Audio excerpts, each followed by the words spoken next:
दोस्तों आदाब। आज मैं आपको एक बहुत ही दिलचस्प कहानी सुनाने जा रहा हूँ। इस कहानी का उन्वान है अक्स दर अक्स। अक्स दर अक्स अमरनाथ की लिखी हुई एक मैथिली कहानी है। इस कहानी में उन्होंने इंसानी जिंदगी का एक बड़ा ही अछूता पहलू पेश किया है।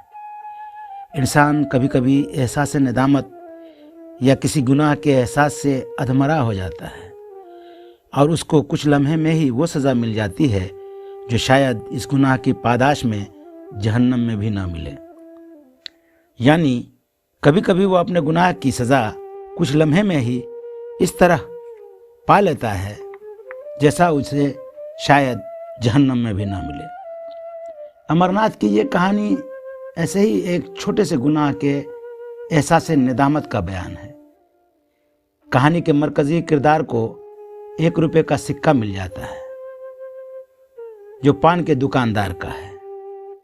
ये कहानी उस वक्त की है जब 1 रुपये की बहुत अहमियत होती थी। ये कहानी उस वक्त की है जब गंगा में पुल नहीं बना था और गंगा के इस तरफ वाले लोग जब पटना जाते थे तो उन्हें जहाज से जाना होता था। महंगाई बहुत ही कम होते हुए भी उस वक्त भी लोग कहते थे कि बहुत महंगा हो गया है। और आज जबकि 1 रुपये की कोई अहमियत नहीं है और 1 रुपया अब फ़कीर भी नहीं लेता है, वैसे वक्त में वो उस रुपये की अहमियत को बता रहे हैं और वो उस 1 रुपये की उस वक्त में क्या अहमियत थी, इसको इसमें बहुत बखूबी बयान किया गया है। कहानी के मरकजी किरदार को 1 रुपये का सिक्का मिल जाता है जब पान के दुकानदार का है। पहले उसका दिल चाहता है कि वो सिक्का उठाकर उसे दे दे, क्योंकि वो सिर्फ 1 रुपये के लिए अपना ईमान खराब नहीं करना चाहता है। लेकिन फिर शर उस पर गालिब आ जाता है और वो रुपया उठाकर अपनी जेब में रख लेता है। लेकिन एक खौफ उस पर हमेशा तारी रहता है कि किसी ने उसे सिक्का उठाकर जेब में डालते हुए तो नहीं देख लिया। यहाँ मुझे वो मुहावरा याद आता है, वो कहावत याद आती है, चोर के दाढ़ी में तिनका। आसपास के कई लोगों पर जब वो नज़र डालता है तो उसे महसूस होता है कि उसे लोगों ने ऐसा करते हुए देख लिया है। वो सब उसे घूर रहे हैं और उसे उसके गुनाह का एहसास दिला रहे हैं। उसे ऐसा महसूस होता है कि अभी दुकानदार को जाकर उसके गुनाह के बारे में कोई न कोई बता देगा और उसे सबके सामने जलील होना पड़ेगा।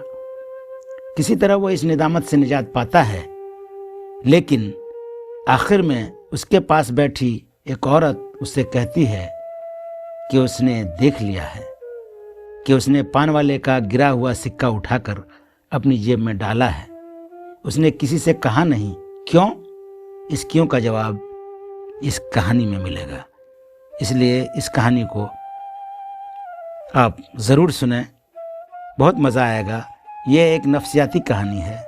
साइकोलॉजी का बड़ा अच्छा इस्तेमाल किया है अफसाना नवीस अमरनाथ ने। आइए मैं आपको सुनाता हूँ कहानी अक्स दर अक्स। अक्स दर अक्स, अफसाना नवीस अमरनाथ। मैथिली से उर्दू तर्जुमा आपका दोस्त सदर आलम गौहर कर रहा है और अपनी आवाज़ में पेश कर रहा है। ये मौका भी बर्बाद हो जाएगा और कौन कहता है कि कामयाब ही होगा। असर तो उनका है पटना में वो कुछ कहलाते हैं। पिछले इलेक्शन में भी बदमाशों को बुलाकर 5 बूथ कैप्चर किए थे। वही एमएलए बने हैं आज मिनिस्टर। किसी ने तो कहा कि बंदूक और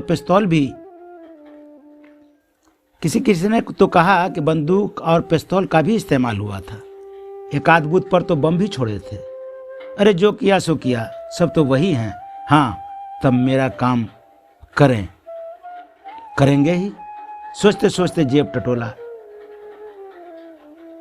शायद पैसे के लालच में किसी ने काट लिया हो खत। नहीं, खत महफूज था। पैसा याद आते ही दिल बेचैन हो गया। पता नहीं ये जहाज कब खुलेगा। ट्रेन इतनी लेट हो गई कि पहला जहाज छूट ही गया। कितना वक्त हुआ है? बाजू में बैठे एक मुसाफिर से पूछा। उसने घड़ी को हिलाया, कान तक ले गया, तब जाकर बोला, ये बंद है। होता होगा 9 सवा 9। चाय भी नहीं पी सका। हटाओ, चाय पान खाए रहता तो इस तरह आंखें नहीं बंद होती। ना चाहते हुए भी हाथ जेब पर चला गया। बेकार, जेब में हाथ डालना बेकार। इस तरह कभी सफर नहीं किया था। एक नया पैसा भी नहीं है। पास में कुछ होना ही चाहिए था। उफ, फिर मुसाफिरों की भीड़ आई होगी बड़ी लाइन की ट्रेन, शायद मुजफ्फरपुर से।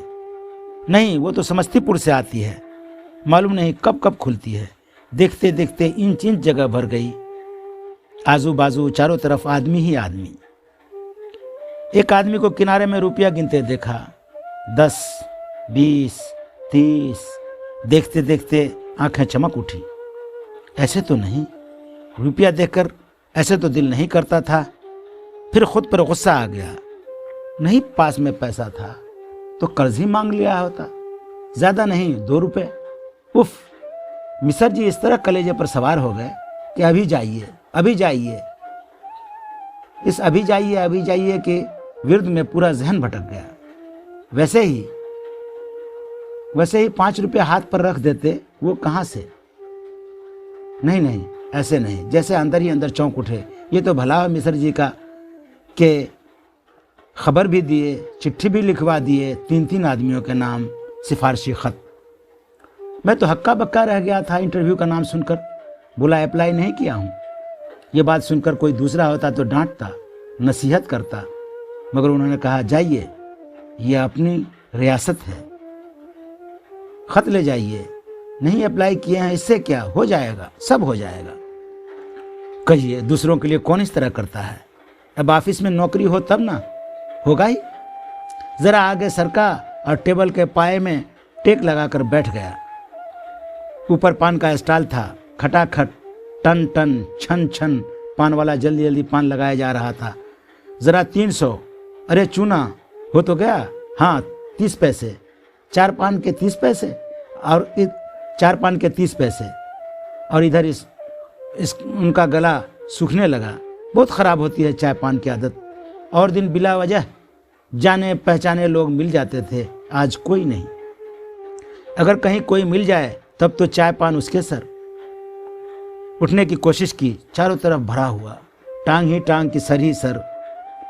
जाना मुश्किल, हटाओ बेकार है, बैठा ही रहूंगा। इतने में जहाज ने सीटी बजाई। हिलने का एहसास हुआ, शायद अब चले। हुआ तो 1-1.5 घंटा। इधर उधर नजर दौड़ाया, चारों तरफ चहल पहल। आगे में एक मुसलमान बैठे थे, 80 साल के, गुल चश्मा लगाए, लुंगी पर एक कुर्ता मैला सा। आगे में एक एल्युमिनियम का बधना रखे, हाथ में एक छड़ी मदद के लिए। होंगे किसी गरीब घर के। उनके आगे एक बदमाश बैठा था जो बार बार दबाकर पीछे ढकेल रहा था। पीछे एक औरत टांग फैलाकर बच्चे को बहलाती बैठी थी। रोने लगता तो आंचल में बच्चे का मुंह ले जाती। जरा दूर हटकर 2 आदमी जोर जोर से सियासत पर बहस कर रहे थे। उससे जरा हटकर एक ज़ईफ अपने ज़माने की चीज़ों की कीमत पर चर्चा कर रहा था। 5 पैसे में नाश्ता और 5 आने में खाना। टन टन टन छन, शायद ये आवाज़ ही सुनी। 1 रुपये का सिक्का पान के स्टॉल पर से गिरा और उनके पीछे नाचते नाचते रुक गया। उनसे एक बालिश पर टेबल के नीचे शायद पान वाले का गिर पड़ा है। वो अब ऊपर से उतरेगा और उठा लेगा। उतरेगा क्यों, किसी को कहेगा और उठा कर दे देगा। इन्हें ही उठा कर दे देना चाहिए। ओह, इन्हें क्या जरूरत है। इतने में 1-2 आदमी उठे। देखते देखते 25 लोग खड़े हो गए। ये भी झुक कर देखे। एलसीटी जहाज ट्रक मोटर लाद कर जा रहा है। पीछे मुड़े कि फिर आंखों से टकरा गया। ठहरा हुआ, गोल, चमकता हुआ 1 रुपए का सिक्का। सरगोशी में बोले, दूसरे के पैसे से मुझे क्या, पड़ा है तो पड़ा रहे। इधर उधर नजर दौड़ाई, नजर ठहरी तो फिर आंखें चमक उठी। ऐसे नहीं, किसका है, उठा लेना चाहिए। बीच गंगा जी में ये बहुत बड़ा पाप होगा। ऐसी बात दिल में कैसे आई? यही हैं जो रेल में मनी बैग पाए थे, तकरीबन 2 साल हो गए, उठाकर दे दिए थे मुसाफिर को। एक दुकानदार ने 50 रुपए ज्यादा दे दिए थे, वापस कर दिए थे। अरे ये सब क्या है? कुछ है? कुछ नहीं। असल में रूह की खुशी सच्ची खुशी है। बगैर आदर्श की जिंदगी कोई जिंदगी है? आदर्श, आदर्श, आदर्श। फिर जैसे अंदर से आवाज आई, आदर्श, आदर्श, आदर्श। मक्कारी है रूह की खुशी, इस जिस्म को गलाकर। जैसे अंदर से कोई चिल्ला उठा, सिर्फ इन्हीं के लिए है आदर्श और धर्म। जला दीजिए इस आदर्श और धर्म को। भ्रम है, धोखा है, फरेब है। जो जिधर चाहता है गिरा देता है। उस वक्त कहाँ काम देता है आदर्श? बाज़गश्त पर बाज़गश्त, एक लफ्ज के कई आवाज। दोनों हाथों से सर पकड़ लेते हैं, फैसला करते हैं कि आज इस गिरह को खोल ही देंगे जो उनको कई सालों से बांधे हुआ है। आहिस्ता आहिस्ता फिर आंखों में बनने लगी 1 रुपए की तस्वीर। ये तो बड़ा हुआ जा रहा है, और बड़ा और बड़ा। ये क्या है कि नहीं? आंख मलते हैं, है। अंगड़ाई लेते हैं, चारों तरफ नजर दौड़ाते हैं। सामने बैठे मौलवी झुक रहे हैं। सामने बैठा लंबा तरंगा बदमाश पालती मारकर बैठा था। पीछे में लड़की का आंचल ढलक गया। दूर में हो रहे सियासी बहस में तकरार शुरू हो गई। बूढ़ों का अपने सस्ते जमाने की बात खत्म नहीं हुई थी।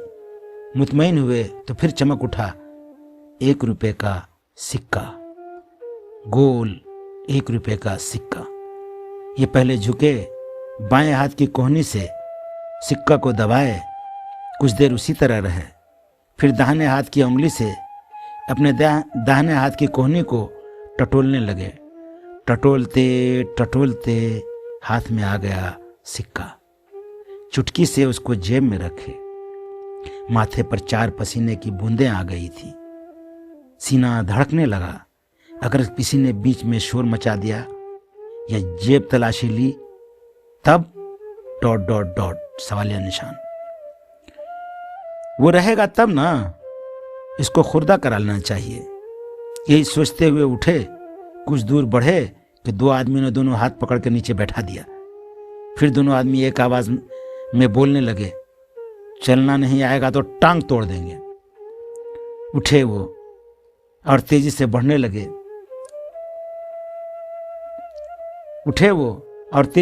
लगे कि एक मुहज्जब औरत से गैर मुहज्जब तरीके से टकरा गए। वो आंख नचाते हुए आगे बढ़ गई। लड़खड़ाते हुए पहुंचे टी स्टॉल के नजदीक। बोले, 1 कप चाय गर्म। ये कहते हुए पहले सिक्का बढ़ाए। उसने एक हाथ से चाय और दूसरे हाथ से बाकी पैसे वापस किए। चाय पी चुके तब सोचे कि पान खाना चाहिए। पान स्टॉल की तरफ बढ़ने लगे। नहीं, ये नहीं, कम से कम पान तो उस स्टॉल पर खाना चाहिए। अपनी जगह पर आकर खड़े हो गए। पान वाले को बोले, 2 बीड़ा पान। पान काला पीला 15 पैसे पहले ही टेबल पर रख दिए। बड़े प्यार से पान खाए। जर्दा और सुपारी मांगकर चूना भी लिए पान खाकर बैठ गए। मगर ये क्या? मौलवी साहब मेरी ही तरफ देख रहे हैं। एक टक आंख में जो जज्बा पढ़े तो थरथरी आ गई। मौलवी साहब की आंखें कभी ठहरती, कभी नाचती, कभी चमकती, और उन सब में जैसे लिखा हो, चोरी, रुको, उठकर कहता हूं पान वाले को। ये हड़बड़ा कर मुंह घुमा लिए। तो क्या ये देख रहे थे? शायद कहेंगे क्या? अगर कह दे तो हे राम, ये क्या कर गया? लोभस्य पापस्य कारणम, यानी लालच गुनाह की वजह होती है। अब तो ये बेइज्जत करेंगे 10 आदमी के बीच में। फिर मौलवी साहब की तरफ मुल्तजियाना नज़रों से देखे, उनकी ज़बान फड़फड़ाने लगी। तो अब क्या ये बोलेंगे? इतने में जिस्म में लर्जिश हुई, सर ऊपर नीचे होने लगा। ये बुद्ध बन गए, आंखें मूंद ली। इतने में सुने आच्छी, ओ आच्छी, अरे ये तो किसी ने छीका है, इसी का था डर। ऐसी उस्तादी की थी कि किसी की क्या मजाल है कि देखा भी होगा तो क्या, कर लेना सर्च, ले ले तलाशी। पता नहीं कब पहुंचेगा ये जहाज महेंद्रू घाट। मैं सीधे रिक्शा करूंगा और पहुंचूंगा कंकड़बाग। जो किराया कहेगा मान लूंगा, बाद में मोहल्ले वालों को जमा करके जो मुनासिब होगा वो ओझा जी यानी दामाद से लेकर दे दूंगा। ओह, जहाज पहुंचे तब ना। इस बार बगैर नौकरी लिए गांव नहीं लौटूंगा।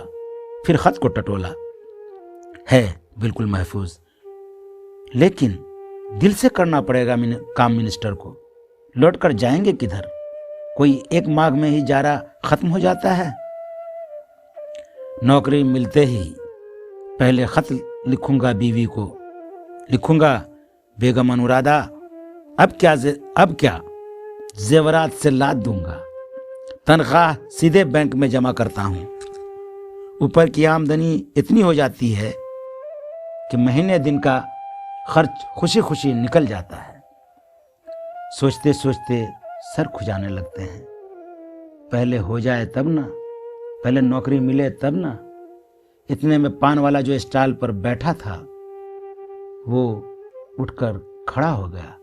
बारी बारी से अपने सभी जेबों को तलाश करने लगा। ये अंदर ही अंदर कांप उठे। वो नीचे कूदा और झुककर ढूंढने लगा। इनकी जान गले में फंस गई। इतने में ही उस हट्टे कट्टे बदमाश ने पूछा, क्या खो गया है? ये उस हट्टे कट्टे की तरफ देखने लगे। शायद उसने देख लिया। 1 रुपए का सिक्का शायद जेब से गिर गया है। ये आंखें बंद करके हनुमान चालीसा पढ़ने लगे। दुर्गम का जगत कोय जीते, दुर्गम का जगत के जीते, सुगम अनुग्रह तुमरे तीते।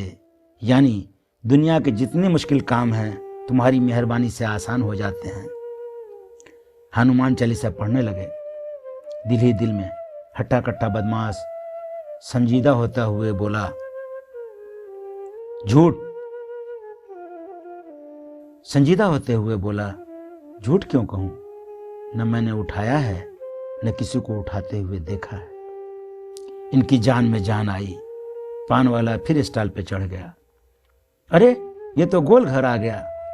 जहाज अब घाट पर भी लगेगा। भगदड़ मच गई। सब उठ उठकर सीढ़ी के पास खड़े होने लगे, मगर ये बैठे ही रहे। भीड़ कम होगी तब उतरेंगे। इतने में पीछे बैठी लड़की नजदीक चली आई। गाल पर बाल बिखर गए थे, उसे ठीक किया। गुलाबी गाल, 25 साल, साथ में 1 साल का बच्चा। तन्हा थी। नजदीक में आकर बोली, जरा सुनिए। ये कहते हुए अकेले में ले गई। आंखों की पुतलियों को नचाई। फिर एक मानी खेज मुस्कुराहट के साथ बोली, कह दूं पान वाले को, मैंने देखा था आपको कोहनी से दाब कर सिक्का उठाते हुए। ये तो बिल्कुल बुत बन गए। काटो तो खून नहीं। होंठ थरथराने लगे। अल्फाज गले में आकर अटक गए। वो उनका हाथ पकड़कर बोली, कहना होता तो मैं पहले ही कह दी होती, नहीं कही, मगर क्यों? ये सवालिया नजरों से लड़की की तरफ देखने लगे। वो ठहर ठहर कर बोली, नकाब पोश मंत्री से मेहरी तक ... और मैं सवालिया निशान। ये बोले, और आप? सवालिया निशान। से लड़की की तरफ देखे। वो ठहर ठहर कर बोली, नकाब पोश मंत्री से मेहरी तक ... और मैं सवालिया निशान। ये बोले, और आप? सवालिया निशान। वो मुस्कुराती हुई बोली, तबले के बोल पर घुंघरू बांध कर नाचने वाली तवायफ। ये हैरत में पड़ गया, उसकी आंखों की तरफ देखे। पुतलियों में उनका ही अक्स, और उस अक्स में कई अक्स काटते हुए, मिलते हुए। कहानी का इख्तिताम।